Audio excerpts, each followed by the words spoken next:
আসসালামু আলাইকুম ভিউয়ার্স, আজকে 2.5 লিটার দুধ জাল করে 30টা কাঁচা গোল্লা ছানা মিষ্টি বানিয়ে দেখাবো। দুধ বলক আসলে এর মধ্যে হাফ কাপ ভিনেগারের সাথে পানি মিক্সড করে দিয়ে দিলেই ছানা কেটে যাবে। ছানাটা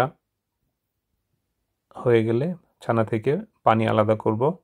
এভাবে ছেঁকে ঠান্ডা পানি দিয়ে ছানার মধ্যে থেকে ভিনেগারের গন্ধ দূর করে ছানাটাকে চিপিয়ে নিতে হবে। তারপর ছানাটাকে 2 মিনিট মথতে হবে।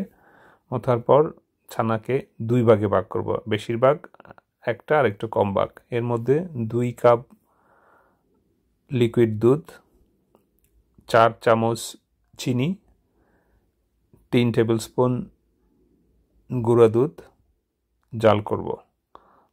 দুধটা যখন একটু শুকিয়ে আসবে তখন এর মধ্যে ওই বেশিরভাগ ছানাটা দিয়ে দেব।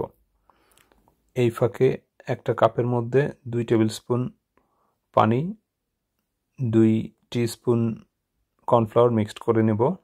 তারপর বাকি যেই ছানাটুকু থাকে সেই ছানাটুকু এর মধ্যে মিক্সড করে দেব। হাফ টেবিল স্পুন এলাচির গুঁড়াও দিব।